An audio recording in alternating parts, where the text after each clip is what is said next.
حسبنا الله ونعم الوكيل، نعم المولى ونعم النصير، ولا حول ولا قوة إلا بالله العلي العظيم. أعوذ بالله من الشيطان الرجيم. بسم الله الرحمن الرحيم.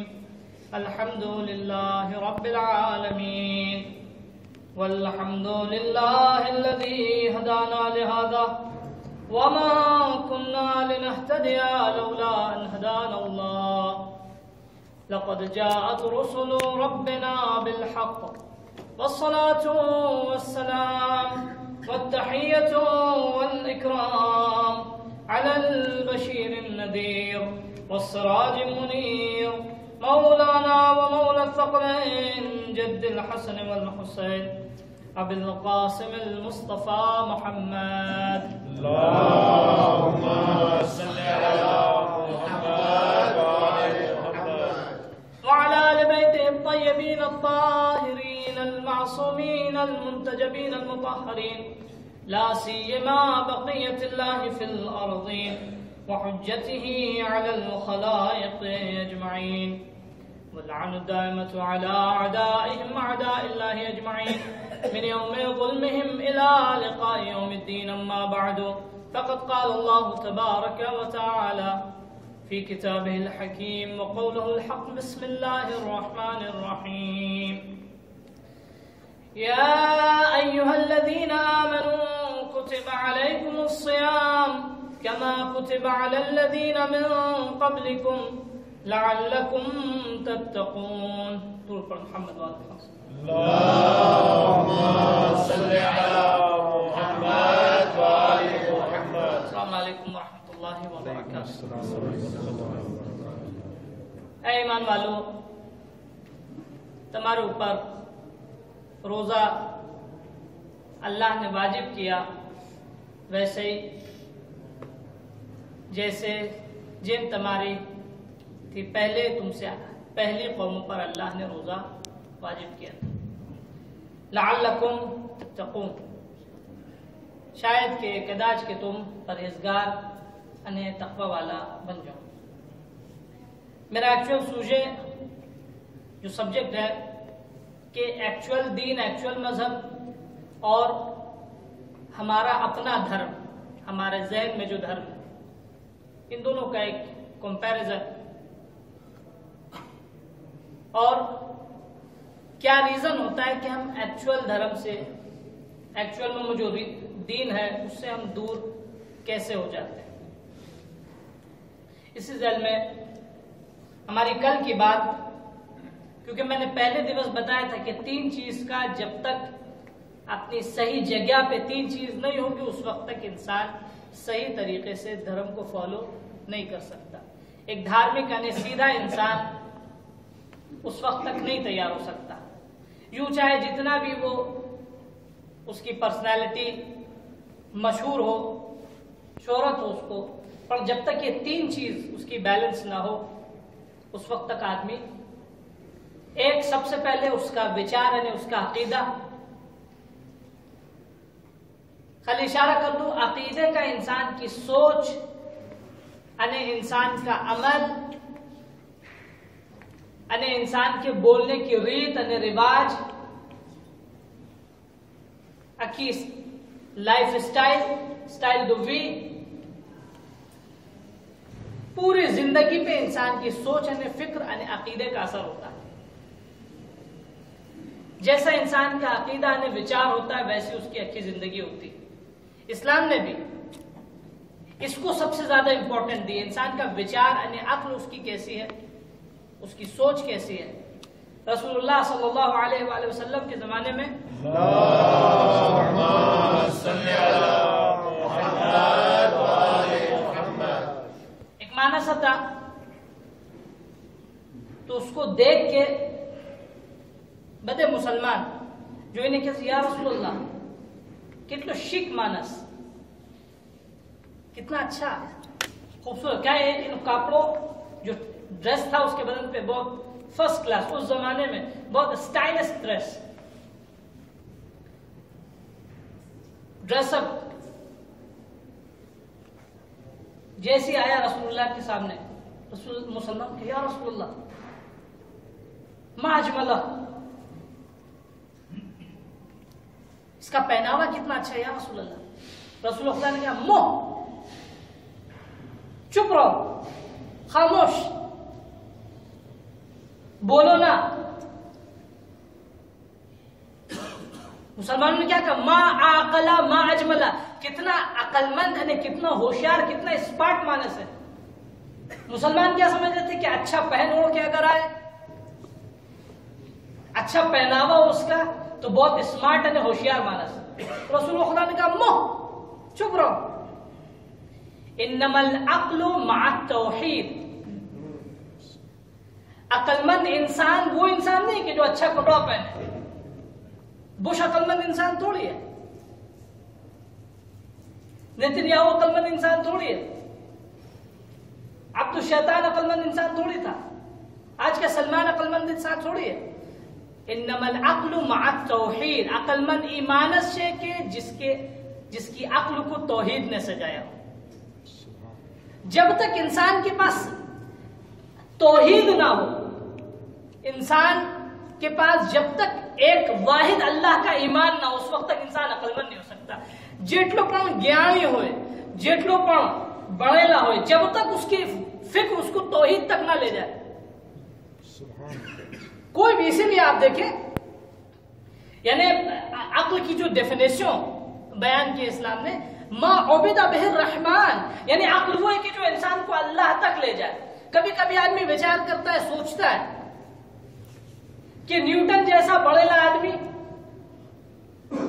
البتہ امک اسٹیٹمنٹ ایسا ملتا ہے نیوٹن کے بارے میں بھی کہ نیوٹن بھی آخر میں اللہ کے بارے میں، اللہ کی وحدانیت کو ماننے لگا تھا، اللہ عالم۔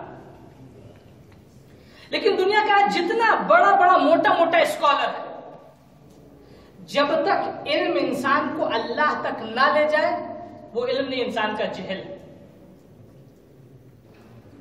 وہ انسان کی ہوس ہے۔ علم انسان کو، عقل وہ سچی عقل، وہ عقل ہے، صحیح عقل وہ عقل ہے کہ جو انسان کو اللہ تک لے کے جائے۔ تو سب سے پہلے انسان کا وچار، اس پہ ڈیٹیل بھی اور ہے انشاءاللہ، جو توحید کا کنسپٹ اسلام نے پیش کیا، جو توحید کا کنسپٹ، آپ کو معلوم ہے میں پرانتھس میں کر رہا ہوں سوچنے کے لیے، بعد میں وچار کریے گا۔ آج مسلمانوں کی میجورٹی جو ہے وہ مسلمان ہونے کے ساتھ ساتھ مشرک ہے، یعنی ایسا نہیں کہ مشرک دین سے خارج ہو گئے، یعنی فکر مشرک جیسی ہے۔ توحید کا امک ایسا سبجیکٹ ہے کہ جس کو آج تک مسلمان، مثال کے طور پہ جبر و اختیار، فار ایگزامپل کسی کے گھر میں کوئی مصیبت آتی ہے تو فوراً کیا کہتا ہے انسان، اے اوپر والا کیا ہمارا اوپر مصیبت آنی تھی؟ ایک مومن کہتا ہے، وہ یہ نہیں کہنا چاہتا کہ وہ خدا پہ ایمان نہیں رکھتا، نہ خدا پہ ایمان رکھے، پر فکر کا ڈائریکشن صحیح نہیں ہے، صحیح طریقے سے اس کو توحید نہیں سمجھ میں آئی، صحیح طریقے سے توحید کا مطلب نہیں سمجھ میں آیا۔ جب تک صحیح طریقے سے انسان کی زندگی میں توحید کا صحیح کنسپٹ کلیئر نہیں ہوگا، اس وقت انسان کی زندگی میں مشکل میں رہے گا۔ آج موٹی میجورٹی مسلمان کی یہ مشکل ہے، مصیبت، اور بہت سا ایسا ایگزامپل ہے۔ تو ایک سب سے پہلے انسان کا عقیدہ نے وچار صحیح ہونا چاہیے۔ بیجی چیز جس کو صحیح ہونا ضروری ہے انسان کا عمل، اگر انسان کا عمل صحیح نہیں ہے تو پر خطرہ، دین کے لیے بھی خطرہ۔ اسی لیے آپ کو بتائیں دو طرح کی حدیث ملتی ہے۔ ایک حدیث، اگر کوئی عالم مر جائے تو سلم فی الاسلام سلمتن لا یشدها شیء، اگر کوئی عالم مر جائے تو اسلام میں ایسا درار آ جاتی ہے، اسلام میں ایسا یعنی ہوتا ہے نا دیوار جیسے کریک ہو جائے، تو اسلام میں ایسا کریک آ جاتا ہے کہ جس کو کوئی بھی چیز بنا نہیں سکتی۔ ایک طرف یہ ہے، اس کے ساتھ ساتھ اگر کوئی عالم اپنے علم پہ عمل نہ کرے تو اس عالم نے اسلام کی کمر توڑی۔ کتنا نقصان ہے، ایک طرف تو یہ ہے کہ عالم کتنا فائدہ پہنچا سکتا ہے، دوسری طرف یہ ہے کہ اگر اس عالم اپنے علم پہ عمل نہ کرے، عالم کے علم کا فائدہ نہ اٹھے، تو اسلام کی کمر توڑی، رسول اللہ کی کمر اس نے توڑی۔ تو عمل بھی بہت ساتھ ساتھ صحیح وچار کے ساتھ صحیح عمل بھی ہونا ضروری ہے۔ تیسری چیز، نفس کا کنٹرول میں آنا ضروری ہے۔ نفس کے اوپر ہم کل بھی چرچا کر رہے تھے، آج اس کو ذرا سا آگے بڑھا رہے ہیں۔ کل ہی ہماری بات ہوا تھی، کل میں نے کیا کہا تھا؟ کل میں نے یہ کہا تھا کہ نفس کو انحراف یعنی گمراہی سے بچانے کے لیے سو پرتم کیا کرنا ہوگا؟ ایک سوال پڑھے محمد والے محمد. اللهم صل على محمد وآل محمد. نفس کو گمراہی یعنی انحراف سے بچانے کے لیے ضروری ہے کہ انسان کیا کرے؟ بچپن سے اپنی اولاد کو تربیت سکھائے، تربیت دے. بچپن سے اس کے دل میں حب اللہ نے محبت ڈالے. جانتے ہیں نا جس چیز کی عادت بچپن سے بچے کو ڈالے گا آدمی، جوان ہونے کے بعد بھی اس کے ساتھ وہ رہتی ہے. اب وہ اسکالر علماء کا کہنا یہ ہے کہ جس کو بچپن سے صحیح تربیت ملی. میں نے کل ایگزامپل دیا تھا کہ شہزادی زہرا جب امام حسن کو لوری سنا رہی، ایک معصوم کو، ہمارے آپ کے لیے سبق ہے، تو جب لوری سنا رہی تو بیٹا اشب ابا کا ابو الحسن، تو تارا باپ جیوا بن. تارے باپ کی سیرت سو آتی، علی کی ابو الحسن کی سیرت سو آتی. وَعْبُدِ اللَّهَ دَامِنًا، تو ہمیشہ اس اللہ نے عبادت کر جو تمام احسان نے منت واڑا. وَخْلَعْ عَنِ الْحَقِّ رَسَن، تمہارے باپ نے تمہاری بابا نے سیرت دی تھی. وَخْلَعْ عَنِ الْحَقِّ رَسَن، حق میں جارے حق مصیبت میں آئے تو حق کو مصیبت سے آزاد کر. وَلَا تُوَالِدَ الْإِحَنْ، کبھی بھی دشمن نے کافر نے منافق سے جو حق سے دور ہے اس سے کبھی دوستی نہ کرنا. یہ کس کو شہزادی سکھا رہی؟ ایک ناٹا بچے کو، ایک چھوٹے سے بچے کو سکھا رہی. کہنے کا مقصد کیا ہے کہ حق کی تلقین بچے کو اگر انسان کو صحیح پلیٹ فارم پہ لے کر آنا ہے تو سب سے پہلے ذمہ داری کہاں سے؟ موتر کی ذمہ داری گھر سے شروع ہوتی. تو اکالی ہماری بات آتی. آج اس سے ایک قدم آگے کہ انسان کہاں ہوا پرستی سے کب اس کا شکار ہوتا ہے. ایک بیجا ریزن معرفت کا کم ہونا، معرفت کا ضعیف ہونا. دیکھیں آج کی دنیا میں کیا پرابلم ہے، ایک ریالٹی ہے. ایک تو مثال کے طور پہ آتے ہیں ایتھسٹ. ایتھسٹ تو کوئی خدا کو نہیں مانتا، کوئی دھرم نہیں اس کی بات سنائے. لیکن جو ایتھسٹ کے علاوہ جو دھرم کو مانتے ہیں جیسے کرسچن، یہودی، ہندوازم، بودھزم، جہاں دھرم کا کوئی کنسپٹ ہے، جہاں دھرم کا تصور پایا جاتا ہے. دیکھیں ایک سب سے بڑی مصیبت، بہت امپورٹنٹ بات کہنے جا رہا ہوں، اس کو غور سے سنیے گا. ایک دھرم کے لیے سب سے بڑی مصیبت کیا ہے کہ دھرم میں انسان دھارمک بھی بننا چاہتا ہے، ساتھ ساتھ یہ چاہتا ہے، میں نے پہلے بھی اشارہ کیا تھا، دھارمک بھی بننا چاہتا ہے، ساتھ ساتھ انسان کا یہ بھی وچار ہوتا ہے کہ دھرم ہمارے کام کی تائید کرے. یعنی دھرم یہ کہ ہوں جو کر سو صحیح ہے. دھرم سے ایکسپیکٹیشن بھی یہ ہے، انسان یہ چاہتا ہے ہمارے ہر کام کو دھرم صحیح کر دے. یا کوئی پھر انسان دھرم میں مثال کے طور پہ توحید کا کنسپٹ، کرسچینٹی میں بھی توحید کا. آج آپ دیکھیں کرسچینٹی میں خدا اتنا کمزور ہے، بہت غور سے سنیے گا، کرسچینٹی کا خدا اتنا کمزور ہے کہ وہ بندے سے ابھی کبھی بھی انتقام نہیں لے سکتا. کیوں انتقام نہیں لے گا؟ یا مثال کے طور پہ اتنا رحم دل خدا بنا دیا کرسچینٹی کے خدا کو. کیا جناب عیسیٰ نے اپنی پوتانی قربانی آپی، قربانی کے بعد جناب آدم سے لے نے آخری انسان تلک دنیا میں جو بھی گناہ کرے گا، جناب عیسیٰ کا کروسیفیکیشن جو کروسیفائیڈ ہوئے، یہ سب گناہ کا کفارہ ہے. جناب آدم سے لے نے کہاں تک؟ آخری قیامت کے دن تک جو بھی گنہگار ہوگا، چاہے کوئی کسی کا قتل کرے، کوئی کسی کا مرڈر کرے، کوئی کسی کے ساتھ جو بھی برائی کر سکتا ہے کرے، کوئی کسی کا مال کھا لے، جتنا بھی گناہ کر سکتا ہے، یہ جناب عیسیٰ معاف کروا دیے. اس میں ایک بار کیا کرنا ہوتا ہے؟ پوپ کے پاس جانا ہوتا ہے، اس سے معافی مانگی ہوتی ہے، وہ معاف کر دیتا ہے. یعنی خدا کو اتنا کمزور بنا دو، یا عقیدہ ایسا خدا کے بناؤ کہ جو بھی انسان زندگی میں کرے وہ انسان کا گناہ شمار نہ ہو، سب صحیح ہو. ایک پیچھے دوسری، یا خدا کو اتنا کمزور. اس کی ایگزامپل دے، آپ کو مثال دے. قرآن مجید میں فرعون کے زمانے میں آپ نے جناب یوسف اور زلیخا کا قصہ سنا ہے. جناب زلیخا کا جو آج جناب زلیخا ہو گئی، کیا ہے؟ جناب یوسف کو جب زلیخا نے بلایا، یوسف وغلقت الابواب وقالت ہیت لک، زلیخا نے کیا؟ دروازہ بند کیا، کہا ہیت لک، ہمارے پاس آئے یوسف. جناب یوسف نے جواب سنا تو معاذ اللہ انہو ربی احسن مثوائی،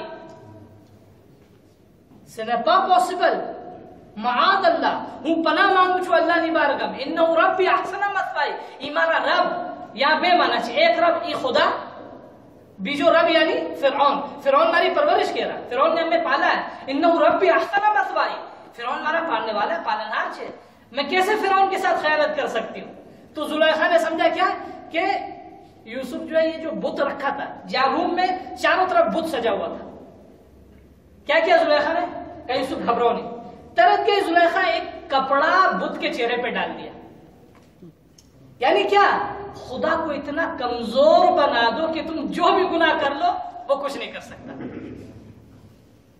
سمجھو جی آج کی دنیا کا کنسپٹ یہ ہے یعنی اتنا کمزور خدا میں مانو یا مثال کے طور پہ ہم لوگ میں فرانسس میں بہت ذمہ داری کے ساتھ کہہ رہا ہوں کسی کے عقیدے کو ہرٹ نہیں کرنا چاہیے ایک ریالٹی ہے ہم لوگ میں ایک کنسپٹ کہاں سے آیا کنسپٹ کی مثال اکھا برس تم جو بھی گناہ کر لو امام حسین پہ آنسو جو ہے تمہارا سارا گناہ معاف کرا دے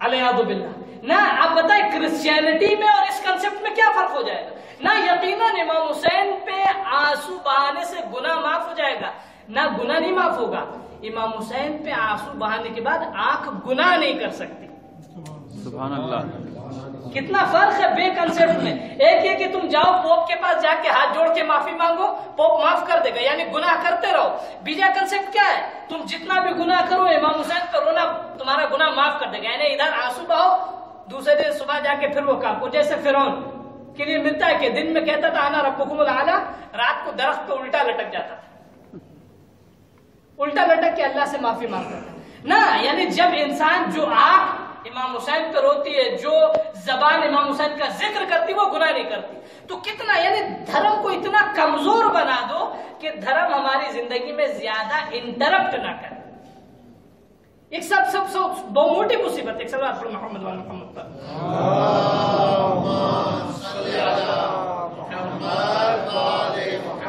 تو یہ معرفت میں ضعف یعنی کمزوری کا ایک ایگزامپل بیجا ایگزامپل میں نے اشارہ کیا تھا آج تھوڑا سا ڈیٹیل سے آپ کو بتا رہا ہوں کہ صحیح معرفت کا اگر صحیح وچار اگر صحیح ڈائریکشن پہ نہ ہو تو کتنی مصیبت ہوتی ہے خوارج کے بارے میں اکثر میں ایگزامپل بھی دیتا رہا تو آپ بھی سنتے ہیں آج تھوڑا سا ڈیٹیل میں ایک دو بات اور آج کے خوارج سے کمپیئر کیجئے جنگ صفین کے بعد جب یہ فرقہ تیار ہو گیا مولا کائنات نے بہت سمجھایا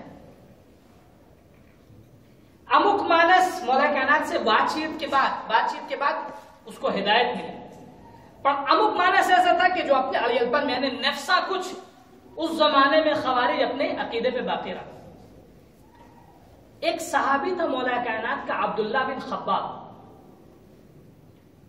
خباب رسول خدا نو صحابیت عبداللہ مولا کائنات نو صحابیت راستے میں عبداللہ بن خباب سے خوارج کی ملاقات ہوئی عبداللہ بن خباب کی وائف پریگننٹ حاملہ شوہر تھا وہاں تو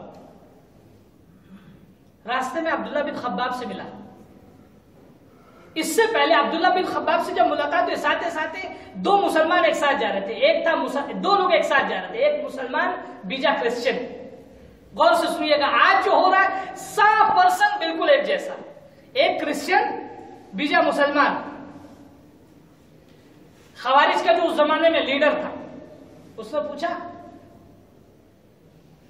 کہ تارو عقیدہ سوچے تارو عقیدہ بیان کر تو اس نے اپنا عقیدہ بیان کیا اس نے کہا کہ خوارج کو اس نے غلط ثابت کیا کہ نہ تمہاری ریت تمہارو عمل تمہارو وچار سارا نہ تھی تمہیں منحرف چھو خوارج کو کہا ساتھ میں کرسچن بھی تھا خوارج نے مسلمان کو مار دیا اور کرسچن کو آزاد کر دیا کہا بھائی کیوں ایسا کیا تم نے ابھی میں اس کا ایگزامپل آج کے زمانے کا دیتا ہوں کہا کیوں ایسا کیا کہا یہ مسلمان ہمیں برا خوارج کا عقیدہ کیا آپ کو معلوم ہے خوارج کہتا ہے کہ جو بھی گناہ کرے وہ کافر ہو جاتا ہے جو بھی خوارج کو حکومت پہ حاکم نہ مانے تو اس کو قتل ہونا واجب ہے جو آج ہو رہا ہے آج کے زمانے میں کیا ہو رہا ہے آج کے زمانے میں جو بھی ISIS کو جو بھی بغدادی کو ملعون کو جو بھی خلیفہ نہ مانے اس کے لیے واجب القتل ہونا ضروری ہے پوچھا تم نے کرسچن کو کیوں نہیں مارا کہا کرسچن ذمہ ہے اس کا بچانا واجب ہے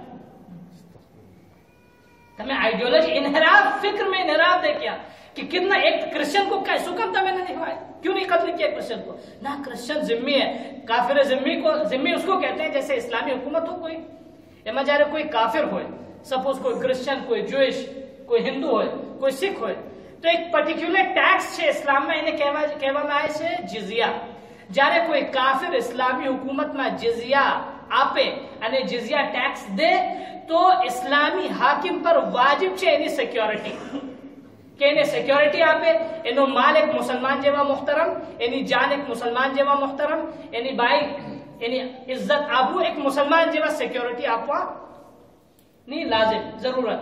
تو کہتا ہے کہ یہ جو مسیحی ہے کرسچن یہ ذمہ تھا، اس کا بچانا واجب ہے، انحراف دے کے فکر میں۔ ایک مسلمان صرف اس کو نہیں مانتا ہے تو اس کا قتل کر دیا۔ آج کیا ہو رہا ہے؟ آج یہی ہو رہا ہے۔ جب ابو بکر بغدادی سے لاسٹ 6 ماہ مبارک رمضان میں جب پوچھا گیا کہ تم غزہ پہ اسرائیل اتنا اٹیک کر رہا ہے، تمہیں سو کم اسرائیل خلاف کائیں نتی بولتو، تو کہتا ہمیں ابھی اجازت نہیں ملی ہے، ہمیں تمہیں وچار کرو اجازت کہاں سے ملنی ہے۔ کوئی بیٹا اپنے باپ سے بغاوت نہیں کرتا ہے جلدی۔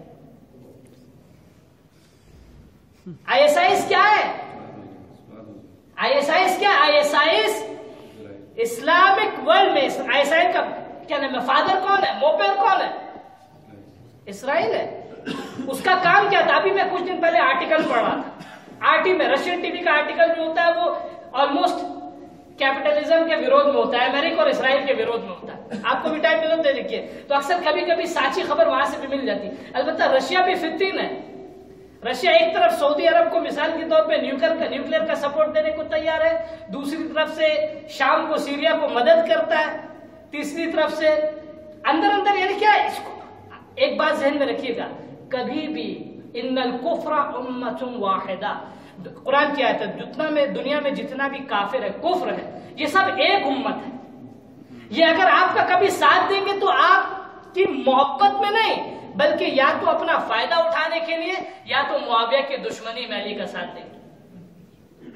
کیا امام علی کے ساتھ بھی بہت سے لوگ ایسا تھا کہ جو امام علی کی محبت میں نہیں آیا تھا، معاویہ کی دشمنی میں آیا تھا۔ اب ایک سوال پڑھا محمد والی محمد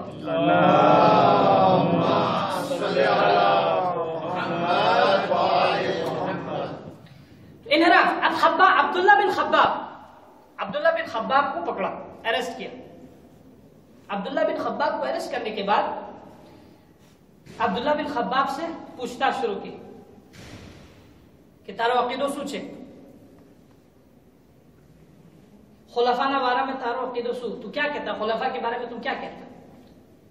تو عبداللہ بن خباب نے خلفاء ثلاثہ کی تعریف کی، نا ڈوکو والے سارا معنی ستا۔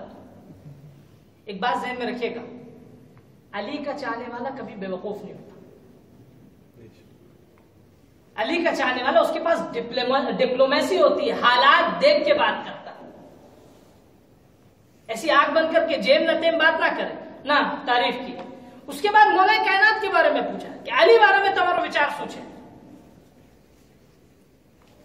تو ایک مرتبہ عبداللہ بن خباب کہتے کہ علی حق پہ تھے، اور اس زمانے میں کیا تھا، جو حکم کو صحیح کہے اس کی جان بچی۔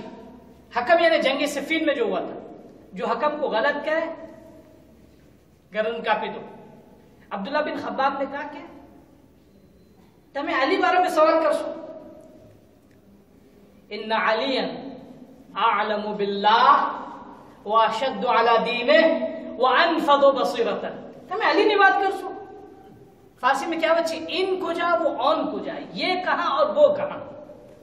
ان علی اعلم باللہ، علی نہ علم اللہ طرف سے تھا، علی کو اللہ نے علم عطا کیا تھا۔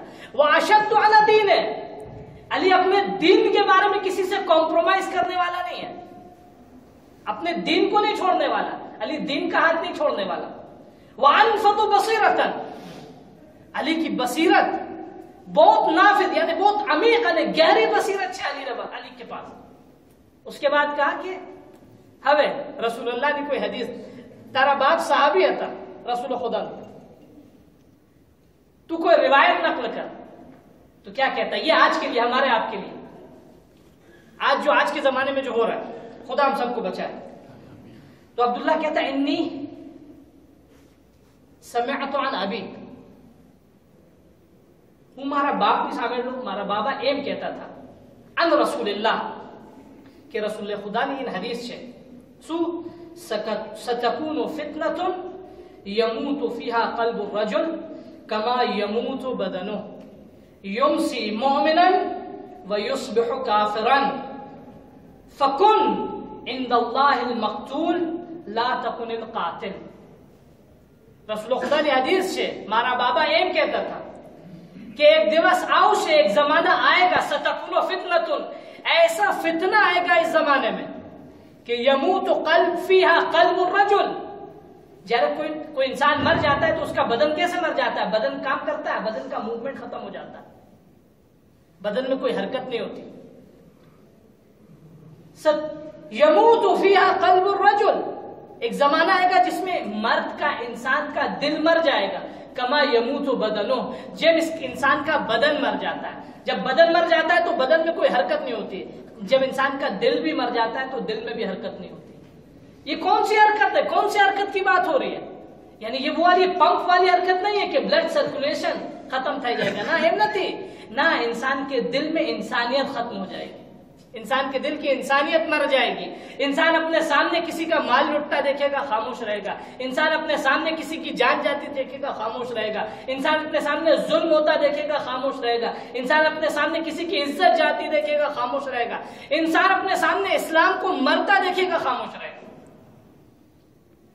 تمہیں آج میں فتنہ نو کمپیئر کریے، آج کا فتنہ کیسا ہے؟ یموت فیہا قلب الرجل کما یموت بدنہ یمسی مؤمنا ویصبح کافرا۔ اس رات میں جب سوئے گا، یا رات میں جب سوئے گا تو مومن سوئے گا، یا رات جب ہوگی تو مومن ہوگا، صبح جب ہوگی تو کافر، یا اس کا الٹا، جب صبح ہوگی تو مومن ہوگا، رات جب ہوگی تو کافر ہوگا۔ کیا ہے؟ جب انسان کا دل مر جائے۔ آپ کو ایگزامپل آپ ہے قرآن مجید میں سورہ انفال آیت نمبر 61، یا ایھا الذین آمنوا استجیبوا للہ والرسول اذا دعاکم لما یحییکم، اے مومنو، اللهم صل على محمد وآل محمد، بسم اللہ الرحمن الرحیم۔ صلوات پڑھ محمد والے۔ اللهم صل على محمد وآل محمد۔ یا ایھا الذین آمنوا استجیبوا للہ والرسول، اے مومنو اللہ ان رسول نے آواز پر لبیک کہو، اذا دعاکم لما یحییکم، جب اللہ نے رسول تمہیں پکارے کس طرف؟ لما یحییکم، کہ جو تمہارا مردہ دل کو زندہ کرے، اس چیز کی طرف جب تم کو اللہ نے رسول پکارے تو لبیک کہو۔ اب میں آپ سے سوال کرتا ہوں، آپ بتائیے آدمی پکارتا کس کو ہے؟ کس کو بلاتا ہے؟ کہ جو مانا زندہ ہوتا ہے۔ جو کوئی مر جاتا ہے اس کو کوئی آواز دیتا ہے؟ مرنے والے کو کوئی آواز نہیں دیتا، مرنے والے کو خالی سلام کرتا ہے مردے کو، لیکن مرنے والے کو بلاتا نہیں کہ میری مدد کرو، ہماری مدد کے لیے آؤ۔ کس کو بلاتا ہے انسان؟ زندہ انسان کو بلاتا ہے، زندہ مانس کو بلاتا ہے کہ جس میں زندگی ہوتی۔ استجیبوا للہ والرسول، تمہیں استجابت کرو، تمہیں جواب آپو، لبیک کہو جب تمہیں اللہ پکارے، والرسول پکارے، اور اللہ نے رسول تمہیں پکارے۔ لما اذا دعاکم لما یحییکم، اس طرف تم کو پکارے کہ جو تم کو زندہ کرے گی، یعنی حیات دے گی۔ یعنی حقیقت میں اسلام پرمان ہے، یہ جو آدمی چلتا پھرتا یہ زندگی نہیں ہے، دل کی حقیقی حیات، یعنی انسان کی سچی زندگی یہ ہے کہ جب اسلام کو ضرورت پڑے تو جہاں جیسے جس طرح بھی ہو انسان اسلام کی مدد کرے۔ کہ جو اب آج کے دیوس میں ہم آپ کمپیئر کر سکتے ہیں کہ آج کیا ہو رہا ہے۔ میں پھر پرانتز میں اکثر کہتا ہوں، یہاں بھی کہتا چلوں کہ اسلام کی مدد کرنے کے لیے ہم کو بہت موٹا کام نہیں کرنا ہوگا۔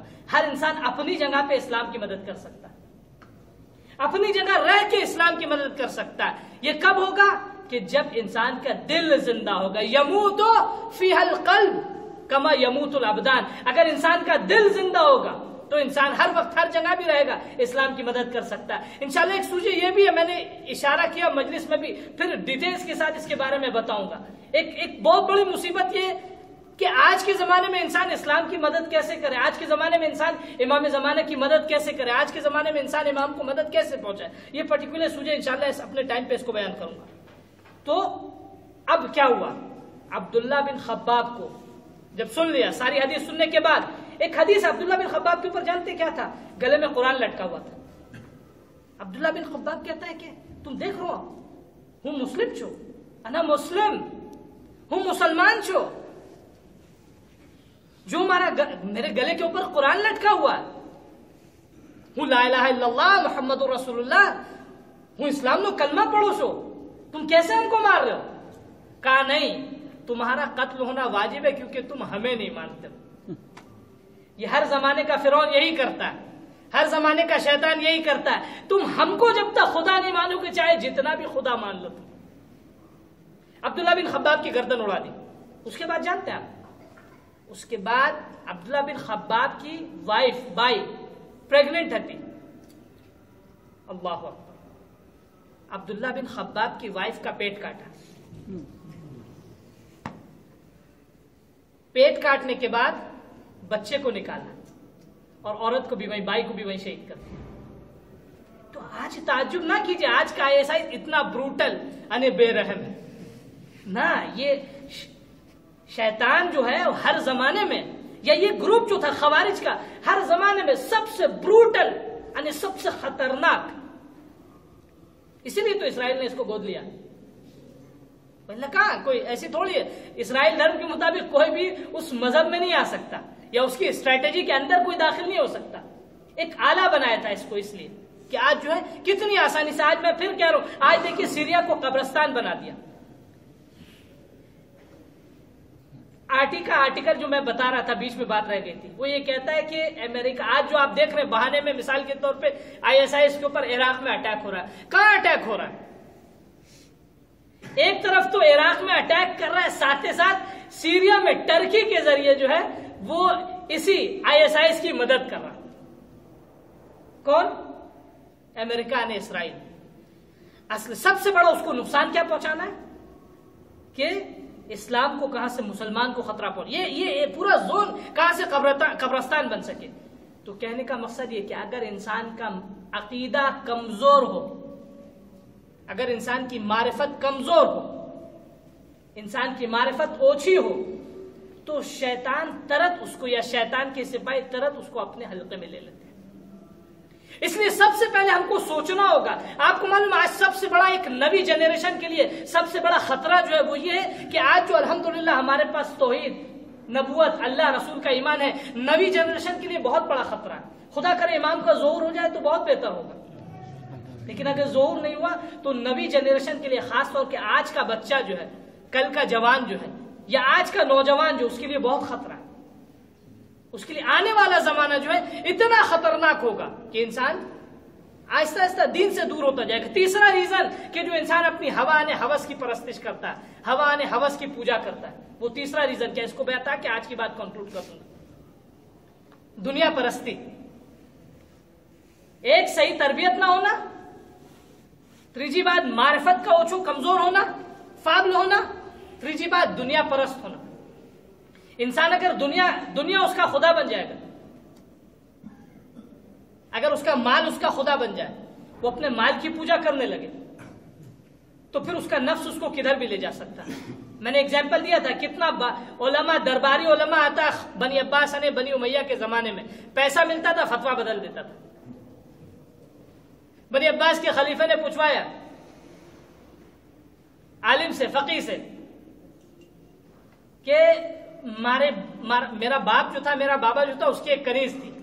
آپ کو معلوم ہے اسلام میں کنیز جو ہوتی ہے، باپ کی کنیز، وہ بیٹا اس کو میراث میں نہیں لے سکتا. باپ کی کنیز کو بیٹا میراث میں نہیں لے سکتا.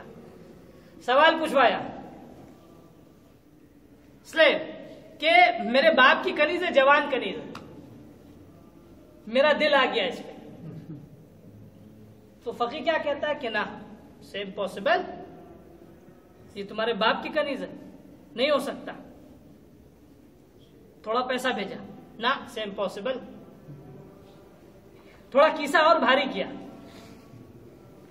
کہا کہ یہ بتاؤ، خاص کر جب باپ نے اس کے ساتھ ریلیشن، فزیکل سیکشل ریلیشن اگر کیا ہے تو بیٹے کے لیے حرام ابداً کنیز. تو کہتا ہے یہ بتاؤ کنیز کیا کہتی ہے؟ کہتا ہے کنیز کہتی ہے کہ تمہارے باپ نے ہمارے ساتھ ریلیشن کیا، سیکشل ریلیشن، ہم لوگ رات میں ایک ساتھ رہے ہیں. تو کہا کہ کنیز عورت ہے، بائی ہے، بائی کی گواہی قبول نہیں ہے، ساتھ ساتھ یہ کنیز بھی ہے، کنیز کی بھی گواہی قبول نہیں ہے، جا تیرے لیے اللہ کی راہ میں حلال کرتا ہوں.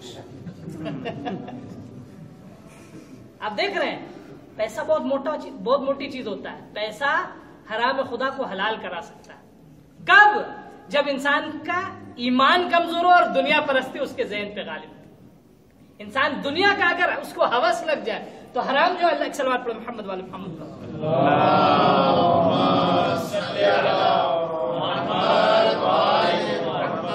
آل عمران کی آیت نمبر 14.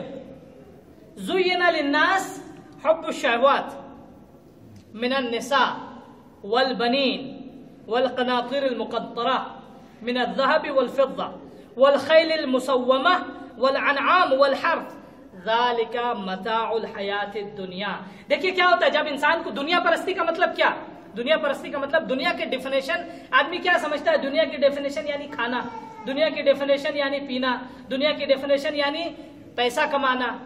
نہ، دنیا سوچے آپ دیکھیں دنیا کی ایگزیکٹ ڈیفینیشن. دنیا عربی میں یعنی پست وستو. دنیا کس کو کہتے ہیں؟ دنیا یعنی پست. ادنا کہتے ہیں دنا فتدل. آپ پڑھتے نا معراج کیا ہے؟ دنا فتدل فکان قاب قوسین. دنا یعنی بہت پاس ہونا، اسی کا روٹ ورڈ ہے.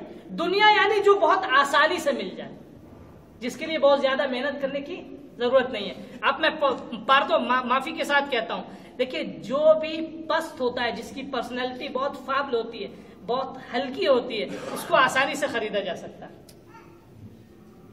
اس کا ایگزامپل بہت سارا آپ کے سامنے، میں بہت زیادہ کھول کے نہیں پیش کروں گا. جس کی پرسنالٹی نہیں ہوتی اس کو بہت آسانی سے، یعنی جو بہت کمزور ہوتا ہے اس کو بہت آسانی سے خریدا جا سکتا ہے. دنیا اس کو کہتے ہیں یعنی جو بہت آسانی سے مل جائے، اتنی پست ہو، جس کی کوئی پرسنالٹی نہ ہو، جس کا کوئی معیار نہ ہو، جس کی کوئی عزت نہ ہو، جس کی کوئی آبرو نہ ہو. اسلام اس کی پرستش کو، اس کی پوجا کو منع کرتا ہے. یعنی دیکھو تمہارا مال اچھا ہے، لیکن تمہارا مال تمہاری دنیا نہ بن جائے، یعنی تمہارا مال اتنا پست نہ بن جائے کہ تم اس مال کے لیے اپنے آپ کو بیچ دو. زُيِّنَ لِلنَّاسِ حُبُّ الشَّهَوَاتِ مِنَ النِّسَاءِ. لوگوں کی اللہ نے بھی زینت دی ہے. ہر انسان کے دل میں عورت کی محبت پائی جاتی ہے، جس کے دل میں نہیں ہے وہ بیمار. حب الشہوات من النساء، عورت کی محبت.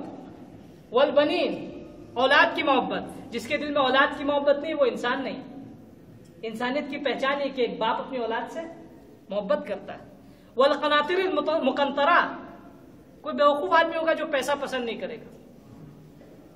ہر ایک کو دولت پسند ہے، اسلام بھی منع نہیں کرتا. من الذهب والفضة، جتنا زیادہ پیسہ ہو سکے ہر انسان کو پسند ہے.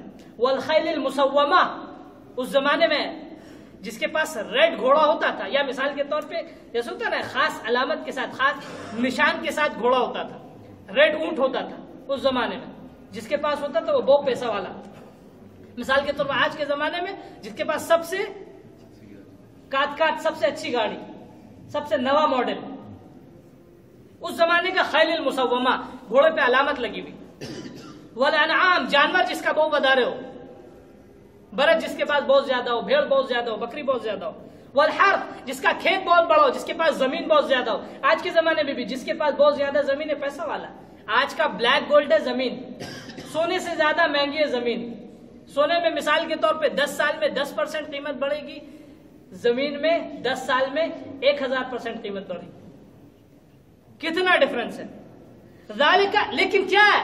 زُيِّنَ لِلنَّاسِ، اللہ نے ہر ایک انسان کے دل میں محبت دی ہے، لیکن ذالک متاع الحیات الدنیا. لیکن یاد رکھو زینت تو ہے، لیکن یہ پست دنیا کا سرمایہ ہے. تمہارے لیے چاہیے کہ اسی سرمایہ کے ذریعے، اسی کیپٹل کے ذریعے، اسی مال کے ذریعے تم اپنی آخرت کو خرید لو. سبحان اللہ. یہ سب سے بڑا کمال یہ ہوتا ہے انسان کے لیے. ایک صلوات پڑھے محمد وآل محمد پر.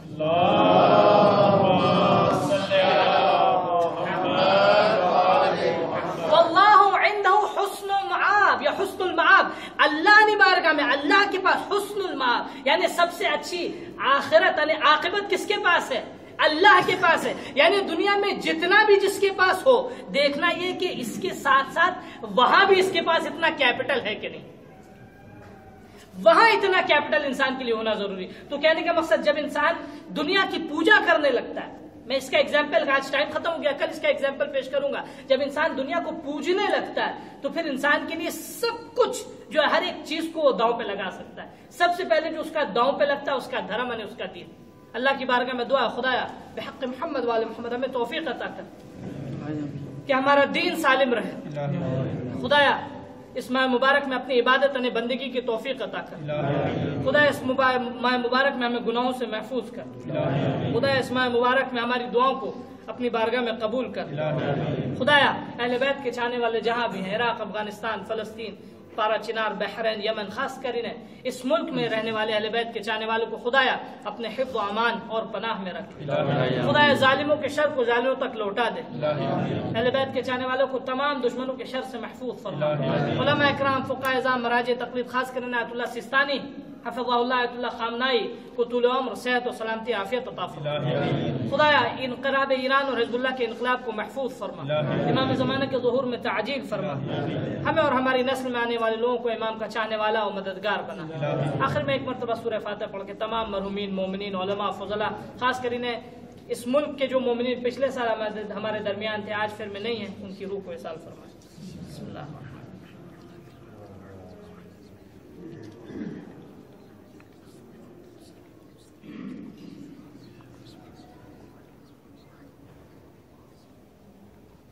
بسم اللہ الرحمن الرحیم. ان اللہ وملائکتہ یصلون علی النبی یا ایھا الذین آمنوا صلوا علیہ وسلموا تسلیما.